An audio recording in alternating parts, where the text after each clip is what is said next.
നമസ്കാരം.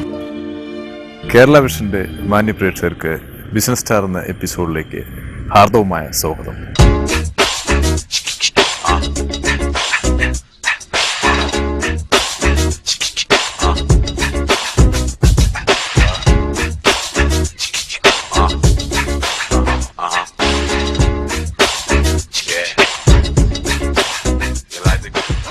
ഇന്ന് നമ്മുടെ അതിഥി പാലക്കാട് കഞ്ചിക്കോട് വ്യവസായ കേന്ദ്രത്തിന് ഓപ്പോസിറ്റായിട്ട് കോറൽ റെസ്റ്റോറൻറ്റ് നടത്തുന്ന അതിൻ്റെ പ്രൊപ്പറേറ്ററായ ശ്രീമാൻ മനോജാണ്. ഹോട്ടൽ വ്യവസായ രംഗത്തെക്കുറിച്ച് അദ്ദേഹത്തിൻ്റെ അനുഭവങ്ങളെക്കുറിച്ചും അദ്ദേഹത്തിൻ്റെ ജീവിതാനുഭവങ്ങളെക്കുറിച്ചും പങ്കുവയ്ക്കാൻ അദ്ദേഹം ഇവിടെ എത്തിയിട്ടുണ്ട്. അദ്ദേഹത്തിനെ നമുക്ക് ഹാർദവമായി സ്വാഗതം ചെയ്യാം. നമസ്കാരം. നമസ്കാരം. മനോജ് സാർ, ഈ ഹോട്ടൽ വ്യവസായ രംഗത്തെത്തിയിട്ട് എത്ര വർഷമായി? ഞാൻ ഏകദേശം ഒരു 13 വർഷത്തോളമായി ഈ ഹോട്ടൽ മേഖലയിൽ വന്നിട്ട്. ഇപ്പോൾ സ്വന്തമായിട്ടൊരു ബിസിനസ് തുടങ്ങിയിട്ട് ഒരു 4 വർഷത്തോളമായി. ആദ്യം നേരത്തെ വേറൊരു ഹോട്ടലിൽ വർക്ക് ചെയ്തിരുന്നു. അപ്പോൾ ഒരു എംപ്ലോയി ആയിട്ട് നേരത്തെ ആദ്യം വർക്ക് ചെയ്തിരുന്നതാണ്. ഈ ഹോട്ടൽ ജീവിതം ആരംഭിച്ചത് എംപ്ലോയി ആയിട്ട്. അതെ അതെ. അപ്പോൾ താങ്കൾ ഒരു എംപ്ലോയിയുടെ പൾസ് കംപ്ലീറ്റ് മനസ്സിലാക്കാൻ പറ്റി. അപ്പോൾ താങ്കൾ ഇപ്പോ ഈ ഹോട്ടൽ നടത്തുമ്പോൾ എംപ്ലോയീസിനടുത്ത് താങ്കളുടെ പെരുമാറ്റ രീതി അല്ലെങ്കിൽ ഇടപെടൽ എല്ലാം അതുപോലെ ആയിരിക്കും? ഷുവറായിട്ടും, തീർച്ചയായിട്ടും. കാരണം ഒരു എംപ്ലോയിൻ്റെ കഷ്ടപ്പാടും ബുദ്ധിമുട്ടുകളും കറക്റ്റായിട്ട് അറിയാൻ പറ്റും. ഞാൻ കുറേ കാലം ഒരു 10 വർഷത്തോളം ഞാൻ ഒരു എംപ്ലോയി ആയിട്ട് വർക്ക് ചെയ്തതാണ്. അതും ഒരു ഹോട്ടൽ ഫീൽഡിൽ തന്നെ, ഹോട്ടലിൽ തന്നെ വർക്ക് ചെയ്തതാണ്. അതുകൊണ്ട് അവരുടെ ബുദ്ധിമുട്ടും കഷ്ടപ്പാടും കറക്റ്റായിട്ട് എനിക്ക് നല്ലോണം അറിയാം. അവരുമായിട്ടുള്ള അനുഭവങ്ങൾ കുറച്ച് ഷുവറായിട്ടും അതുപോലെ തന്നെ നമ്മളെല്ലാം ചെയ്തുകൊണ്ടിരിക്കുന്നുണ്ട്. ഇനിയും തുടർച്ചയായിട്ട് അങ്ങോട്ട് ചെയ്തു പോകാനും സന്മനസ്സുണ്ട്. ഈ ഹോട്ടൽ ശൃംഖല അല്ലെങ്കിൽ ഹോട്ടൽ വ്യവസായ രംഗത്തേക്ക് താങ്കൾ ഇറങ്ങി എത്തിപ്പെടാൻ എന്താണ് കാരണം? ഹോട്ടൽ ഫീൽഡിനെ കുറിച്ച് ഹോട്ടലിനെ കുറിച്ച് എനിക്ക് നേരത്തെ തന്നെ ചെറുപ്പം മുതൽ തന്നെ ഒരു ഇൻട്രസ്റ്റ് ഉള്ളൊരു ഫീൽഡായിരുന്നു. അന്ന് മുതലേ ബോധം ഉള്ളൊരു ഫീൽഡായിരുന്നു. പിന്നെ ഭാഗ്യത്തിന് ഒരു ഹോട്ടലിൽ തന്നെ ജോലി കിട്ടുകയും ചെയ്തു. അപ്പോൾ അവിടെ നിന്ന് തന്നെ കുറച്ച് തന്നെ ഞാൻ സ്റ്റാർട്ടിങ്ങിൽ തന്നെ ഒരു 5 വർഷമാകുമ്പോൾ തന്നെ കുറച്ചൊരു മാക്സിമം അറിയാവുന്ന എല്ലാ മേഖലകളിലും, ഹോട്ടലിൻ്റെ എല്ലാ മേഖലകളിലും ഞാൻ കൈകടത്തി പഠിക്കാൻ ശ്രമിച്ചിരുന്നു. പിന്നെ ഒരു 5 വർഷം കഴിഞ്ഞപ്പോൾ എനിക്ക് അവിടെ തന്നെ ഒരു പ്രൊമോഷൻ കിട്ടി. ഒരു സൂപ്പർവൈസറായിട്ട് പ്രൊമോഷൻ കിട്ടി, നേരത്തെ വർക്ക് ചെയ്തിരുന്ന ഹോട്ടലിൽ തന്നെ. അതിനുശേഷം പിന്നെ ഒരു 4 വർഷം മുന്നാണ് ഞാൻ മാനേജ്മെൻറ്റ് കഴിഞ്ഞാണ്. പിന്നെ അതിനുശേഷം ഒരു 4 വർഷം മുന്നേ ഞാൻ അവിടെ നിന്ന് ജോലി റിസൈൻ ചെയ്തു. പിന്നെ സ്വന്തമായിട്ട് കഞ്ചിക്കോട് തന്നെ ഇൻഡസ്ട്രിയൽ ഏരിയ ആണ്, പിന്നെ ഹൈവേൻ്റെ സൈഡും തന്നെ ആയതുകൊണ്ട് ഒരു റെസ്റ്റോറൻറ്റ് ഓപ്പൺ ചെയ്യാമെന്ന് തീരുമാനമെടുത്ത് കഴിഞ്ഞ 4 വർഷം മുന്നേ ഒരു ഓപ്പൺ ചെയ്തു. ഇന്നിപ്പോൾ 4 വർഷം കഴിഞ്ഞു. നല്ല രീതിക്ക് നടത്തിക്കൊണ്ടുപോകാൻ കഴിയുന്നുണ്ട്. ഹോട്ടൽ വ്യവസായ രംഗത്ത് ഇപ്പോൾ ഉണ്ടാകുന്ന ബുദ്ധിമുട്ടുകളും വിഷമങ്ങളും എന്തൊക്കെയാണ്? ഇപ്പോൾ മെയിൻ പറഞ്ഞ സ്റ്റാഫുകളുടെ ഒരു പ്രോബ്ലങ്ങൾ വരുന്നുണ്ട്. ഡെവലപ്പിംഗ് വളരെ കൂടുതലാണ്. കാരണം സ്റ്റാഫുകൾ ഏത് ഫീൽഡിലെടുത്താലും സ്റ്റാഫുകളിനെ കിട്ടാൻ വളരെ ബുദ്ധിമുട്ടാണ്. കിച്ചൺ സ്റ്റാഫിനെ കിട്ടാൻ ഉണ്ട്. ക്ലീനിങ്ങിന് അല്ലെങ്കിൽ വെയിറ്റേഴ്സിന്, സർവൻറ്റിന് അങ്ങനെ കിട്ടാൻ വളരെ ബുദ്ധിമുട്ടാണ്. കാരണം പൊതുവെ പാലക്കാടിനെ സംബന്ധിച്ചോളം കൂടുതൽ ആൾക്കാരും പാലക്കാട് നിന്ന് ഹോട്ടൽ മാനേജ്മെൻറ്റ് കഴിഞ്ഞു പോകുന്ന ആൾക്കാരാണ് കൂടുതൽ കേരളത്തിൽ. പക്ഷേ എങ്കിലും പാലക്കാട് ആർക്കും വർക്ക് ചെയ്യാൻ ഒരു താല്പര്യം കാണുന്നില്ല. അതെന്തുകൊണ്ടാണെന്ന് കറക്റ്റായിട്ട് അറിയില്ല. എങ്കിലും പാലക്കാട് ആർക്കും വർക്ക് ചെയ്യാൻ താല്പര്യമില്ല. കൂടുതൽ ആൾക്കാരും എറണാകുളം അല്ലെങ്കിൽ ബാംഗ്ലൂർ അല്ലെങ്കിൽ മദ്രാസ് അല്ലെങ്കിൽ ഫോറിനിലേക്ക്. പക്ഷെ പാലക്കാട് ഒരു ടൂറിസ്റ്റ് കേന്ദ്രം കൂടിയാണല്ലോ. ടൂറിസ്റ്റ് കേന്ദ്രമാണ്. തൊട്ടടുത്ത് തന്നെയാണ് മലമ്പുഴ. അങ്ങനെ ടൂറിസ്റ്റ് കേന്ദ്രമാണ്. എങ്കിൽ പോലും എന്താണെന്നറിയില്ല, വർക്കേഴ്സിന് സ്വന്തം നാട്ടിൽ വർക്ക് ചെയ്യാൻ താല്പര്യമില്ലാത്തൊരു സ്റ്റേജാണ്. ഈ കഞ്ചിക്കോട് വ്യവസായ കേന്ദ്രത്തിന് ഓപ്പോസിറ്റ് തന്നെ ഈ സ്ഥലം തന്നെ പ്രിഫർ ചെയ്യാൻ എന്താണ് കാരണം? മെയിനായിട്ട് ഞാൻ കഞ്ചിക്കോട് എനിക്ക് ഇൻഡസ്ട്രിയൽ ഏരിയയിൽ കൂടുതൽ കമ്പനീസായിട്ട് കുറേ കണക്ഷൻസ് ഉണ്ട് എനിക്ക്. അപ്പോൾ ഈ ഇൻഡസ്ട്രിയൽ ഏരിയ ആകുമ്പോൾ ഒരുപാട് സ്റ്റാഫുകളും ഓരോ കമ്പനി ഓണേഴ്സായിട്ടും കമ്പനി മാനേജർമാരും ഉച്ചഭക്ഷണത്തിനായാലും അവരുമായിട്ട് ഒരുപാട് കണക്ഷൻ ഉണ്ട്. അപ്പോൾ അവരുമായിട്ടുള്ള അവരുടെ ഫംഗ്ഷൻ, അവരുടെ മീറ്റിങ്ങുകൾ, പിന്നെ അവരുടെ ഫുഡ്, ഉച്ചഭക്ഷണങ്ങൾ, അവരുടെ കാറ്ററിംഗ് പ്രോഗ്രാമുകൾ, അങ്ങനെയുള്ളതൊക്കെ എനിക്ക് ക്യാൻവാസ് ചെയ്യാൻ പെട്ടെന്ന് കഴിയും. രണ്ടാമത് ഹൈവേയുടെ സൈഡും കൂടെയാണ്. അപ്പോൾ അതുകൊണ്ടും കൂടി കുറച്ചും കൂടെ ബിസിനസ് ഇമ്പ്രൂവ്മെന്റ് ചെയ്യാൻ സാധിക്കും എന്നുള്ളൊരു വിശ്വാസത്തിലാണ്. ഈ കോൺഫറൻസ് ഹാളെല്ലാം ഇവിടെ തന്നെ അറേഞ്ച് ചെയ്തിട്ടുണ്ട്? അതെ അതെ അതെ. ഇവിടെ നേറ്റീവ് പ്ലേസ് എന്ന് പറയുന്നത് പാലക്കാട് തന്നെ. പാലക്കാട് മലമ്പുഴയ്ക്കടുത്ത് അകത്തേത്തറ എന്ന് പറയുന്ന സ്ഥലത്താണ്. മലമ്പുഴയിൽ നിന്ന് ഒരു 6 കിലോമീറ്റർ. ഇവിടുന്ന് റെസ്റ്റോറന്റിൽ വന്ന് പോകും. ഇവിടുന്ന് റെസ്റ്റോറന്റിൽ നിന്ന് വീട്ടിലേക്ക് 17 കിലോമീറ്റർ വരെ.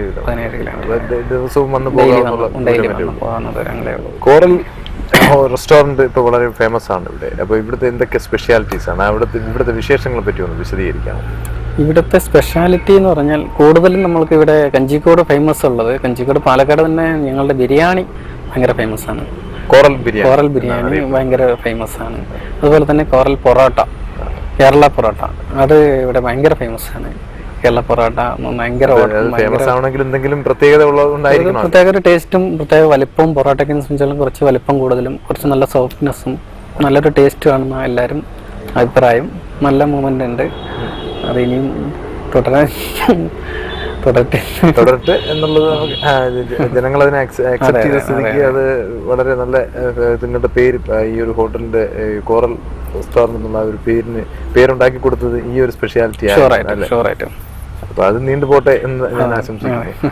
ഇനി മറ്റെന്തൊക്കെയാണ് സ്പെഷ്യൽ വിഭവങ്ങൾ ഇവിടെ ഒരുക്കിയിരിക്കുന്നത്? ഫേമസ് ആയിരിക്കുന്നത് ഇത് രണ്ടെണ്ണമാണ്, പൊറോട്ടയും ബിരിയാണിയാണ് ഫേമസ്. ബാക്കിയെല്ലാം ഇതുവരെ കംപ്ലൈന്റ് ഒന്നും അങ്ങനെ ഉണ്ടായിട്ടില്ല. ഒരുവിധം നല്ല അഭിപ്രായം തന്നെയാണ്. പക്ഷെ എങ്കിലും ഏറ്റവും കൂടുതൽ ഫേമസ് ആയിരിക്കുന്നത്, ഏറ്റവും കൂടുതൽ ആൾക്കാർ ആവശ്യപ്പെടുന്നതും പൊറോട്ടയും പിന്നെ നോർത്ത് ഇന്ത്യൻ ഡിഷസ് എല്ലാം ചെയ്യുന്നുണ്ട്. എല്ലാ ഐറ്റം ചെയ്യുന്നുണ്ട്. പിന്നെ ഡെസേർട്ട് ഐറ്റംസ് എല്ലാം ചെയ്യുന്നുണ്ട്. സ്റ്റാർട്ടപ്സ് എന്തൊക്കെയാണ്? നമ്മൾ ഒരുവിധം എല്ലാ ഐറ്റം ചെയ്യുന്നുണ്ട്. സ്റ്റാർട്ടിങ്ങിൽ മുതൽ എല്ലാം ചെയ്യുന്നുണ്ട്. കാലത്തും ബ്രേക്ക്ഫാസ്റ്റ് മുതൽ എല്ലാം ചെയ്യുന്നുണ്ട്. ഈവനിങ് 10:30 വരയ്ക്ക് നമ്മൾ റെസ്റ്റോറൻറ്റ് ഐറ്റംസ് ഏതൊക്കെ പ്രധാനമായിട്ടും വരാറുള്ളത്? പിന്നെ ഇപ്പോൾ എല്ലാ ഐറ്റം വരുന്നുണ്ട്. നോൺ വെജും വെജും എല്ലാ ഐറ്റം വരുന്നുണ്ട്.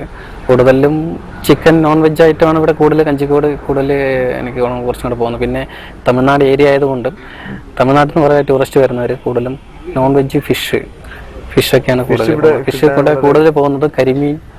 കരിമീനാണ് നമുക്ക് കൂടുതൽ പോകുന്നത്. കാരണം തമിഴ്നാട്ടിലെ ആൾക്കാർ കരിമീൻ കുറച്ചും കൂടെ പ്രിയം കൂടുതലാണ്.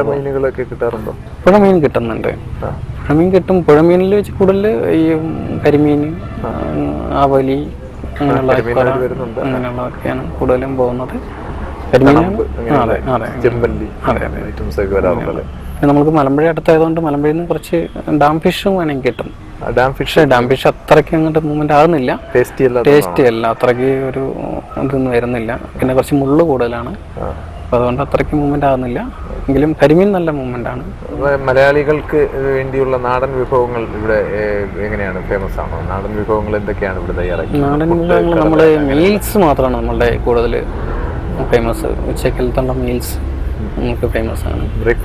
ബ്രേക്ക്ഫാസ്റ്റ് കാലത്തെ ബ്രേക്ക്ഫാസ്റ്റും പിന്നെ ഉച്ചക്കലത്തെ മീൽസും ഭയങ്കര ഫേമസ് ആണ്. അതെ അതെ, അത് സാധാരണ ആൾക്കാർക്ക് താങ്ങാൻ പറ്റിയ റേറ്റ് ആണോ? അതെ അതെ, നമ്മൾ നോർമൽ റേറ്റ് ആണ്.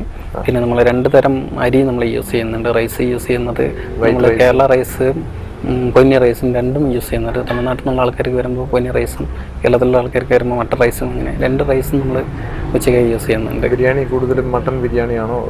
ബിരിയാണി എല്ലാ ഐറ്റം പോകുന്നുണ്ട്. ബീഫ്, ചിക്കൻ, എഗ്, വെജ് എല്ലാം പോകുന്നുണ്ട്. കൂടുതൽ പോകുന്നത് ചിക്കനാണ്.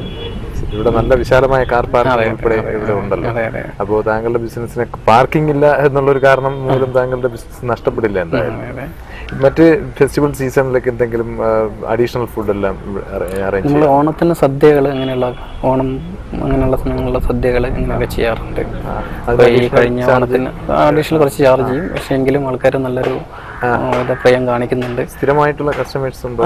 സ്ഥിരമായിട്ടുള്ള കസ്റ്റമേഴ്സായി വരുന്നതിന് നമ്മൾ ഡോർ ഡെലിവറിയും ചെയ്യുന്നുണ്ട്.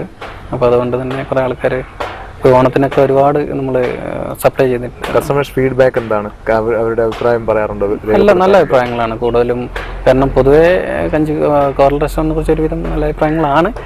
എങ്കിലും ഫുഡും തന്നെ എല്ലാവർക്കും പ്രിയമാണ്. അതുകൊണ്ടാണ് ഒരു പ്രാവശ്യം പോയവർ അടുത്ത പ്രാവശ്യം വരുന്നുണ്ട്. അതെ അതെ, അതുകൊണ്ട് പിന്നെ നമ്മൾക്ക് തന്നെ ഇപ്പോൾ അതിൻ്റെ ഒരു ഉദാഹരണമാണ്. നമ്മൾക്ക് ഇപ്പോൾ എറണാകുളത്തു നിന്നും കോഴിക്കോട് നിന്നൊക്കെ ഉള്ള ടൂറിസ്റ്റുകൾ അവിടെ തന്നെ നമ്മൾ വിളിച്ച് പറയാറുണ്ട്, ഞങ്ങൾ വരുന്നുണ്ട്, ഞങ്ങൾ വെയിറ്റ് ചെയ്യണം. അപ്പോൾ അതിൽ തന്നെ നമുക്ക് മനസ്സിലാക്കാൻ കുറച്ച് അവർ ഇഷ്ടപ്പെട്ടിട്ടാണ്, കഴിഞ്ഞ ട്രിപ്പ് വന്ന് ഇഷ്ടപ്പെട്ടത് കൊണ്ടാണ് നമ്മൾക്ക് നെക്സ്റ്റ് ടൈം വരുന്നത് എന്ന് നമ്മളെ മനസ്സിലാക്കാൻ കഴിയുന്നുണ്ട്. ഈ മുല്ലപ്പെരിയാർ പ്രശ്നം വന്നപ്പോൾ താങ്കളുടെ ബിസിനസ്സിനെ ഏതെങ്കിലും രീതിയിൽ അത് ബാധിച്ചിട്ടുണ്ടോ? മുല്ലപ്പെരിയാർ പ്രശ്നം പാലക്കാട് നിന്ന് കോയമ്പത്തൂർ പോകുന്ന വഴിയിലാണല്ലോ. മുല്ലപ്പെരിയാർ പ്രശ്നം ഒരുപാട് ബാധിച്ചിട്ടുണ്ട്. കാരണം നമുക്കൊരു ദിവസത്തിൽ തന്നെ നല്ലൊരു ഡിഫറൻറ്റ്, സെയിലിൽ തന്നെ നല്ലൊരു ഡിഫറൻറ്റ് വന്നു. കാരണം ടൂറിസ്റ്റ് വളരെ കുറവായിപ്പോയി. ടൂറിസ്റ്റും തന്നെ പിന്നെ യാത്രക്കാരും തന്നെ സ്ഥിരം പോകുന്ന യാത്രക്കാരും കുറവായിപ്പോയി. ടൂറിസ്റ്റ് പാക്കേജ് വരുന്ന ഈ ബസ്സുകളൊക്കെ പാക്കേജ് ആയിട്ട് വരുന്ന ആൾക്കാരുണ്ടായിരുന്നു. അപ്പോൾ ടൂറിസ്റ്റ് തന്നെ പലരും ടൂർ പ്രോഗ്രാം തന്നെ ക്യാൻസൽ ചെയ്ത പോലെയാണ്. കാരണം തമിഴ്നാട്ടിലേക്ക് പോകാനോ അല്ലെങ്കിൽ അവിടെ നിന്ന് ഇങ്ങോട്ട് വരുന്ന ആൾക്കാർക്കും വരാനൊരു പേടി, ഇവിടെ നിന്ന് അങ്ങോട്ട് പോകാൻ ആൾക്കാർക്കൊരു പേടി. അപ്പോൾ അതുകൊണ്ട് അത് വളരെ വ്യത്യാസം വന്നിട്ടുണ്ട്, സെയിലിൽ തന്നെ വളരെ വ്യത്യാസം വന്നിട്ടുണ്ട്. ഈ ശബരിമല സീസൺ പൊതുവെ വരുമ്പോൾ തമിഴ്നാട്ടിൽ നിന്നുള്ള ഒരു ഫ്ലോ ഇങ്ങോട്ടുണ്ടാവുമല്ലോ, അതുണ്ടാവും. അതും ഈ വർഷം വളരെ കുറവായി എന്നാണ് തോന്നുന്നത്. കാരണം കഴിഞ്ഞ വർഷത്തെ അപേക്ഷിച്ച് ഈ വർഷം വളരെ കുറവായിട്ടുണ്ട്. എന്തായാലും ഈ ഹോട്ടൽ വ്യവസായ രംഗത്ത് ഇത്രയും പേരും പ്രശസ്തിയും ഈ ഒരു ശ്രദ്ധയും പതിപ്പിച്ചത് ഈ കഞ്ചിക്കോട് എന്ന ഈ സ്ഥലത്താണ്. ഈ കഞ്ചിക്കോട് എന്ന് പറയുന്ന ഈ സ്ഥലത്തുള്ള ജനങ്ങൾ താങ്കൾ എത്രമാത്രം സഹകരിക്കുന്നു എന്ന് വ്യക്തമാക്കാം. ഒരു 90% നല്ലോണം സഹകരിക്കുന്നുണ്ട്. കാരണം ഞാൻ മലമ്പുഴയിൽ താമസിക്കുന്ന ഒരാളാണ്. ഇവിടെ വന്ന് ഒരു ബിസിനസ് തുടങ്ങി. അപ്പോൾ അതിനോട് എല്ലാവരും നല്ല രീതിക്ക് സഹകരിച്ച് പോകുന്നുണ്ട്. ഇവിടുത്തെ ജനങ്ങളായിരിക്കട്ടെ നല്ലോണം സഹകരിച്ച് പോകുന്നുണ്ട്. അതുകൊണ്ട് മാത്രമാണ് എനിക്കൊരു വിധം മുന്നോട്ട് പോകാൻ കഴിഞ്ഞതും. കാരണം പെട്ടെന്നൊരു വ്യക്തിക്കൊരു ഔട്ട്സൈഡ് പോയിട്ട് ഒരു ബിസിനസ് തുടങ്ങി അത് വിജയിക്കണമെങ്കിൽ അവരുടെ സപ്പോർട്ട് ഷുവറായിട്ടും വേണം. അപ്പം അങ്ങനെ ഒരു സപ്പോർട്ട് ഉണ്ട്. പിന്നെ അവർ തന്നെ ഇവിടെ നിന്ന് പലരും വൈകുന്നേരങ്ങളിൽ പല വീട്ടിൽ നിന്നും പാർസൽ ഇവിടെ വന്ന് വാങ്ങിച്ചിട്ട് പോയി ഭക്ഷണം കഴിക്കുന്ന ആൾക്കാരാണ് പല വീട്ടുകാരും ഇങ്ങനെ കണ്ടുവരുന്നുണ്ട്. അപ്പോൾ അതുകൊണ്ട് അവർക്ക് ഒരുവിധം കോറലിനെ കുറിച്ച് നല്ലൊരു അഭിപ്രായം ഉള്ളത് കൊണ്ടായിരിക്കാം എന്ന് വിചാരിക്കുന്നു. നല്ല ഫുഡായിരിക്കാം എന്നും കൂടെ വിശ്വസിക്കുന്നു.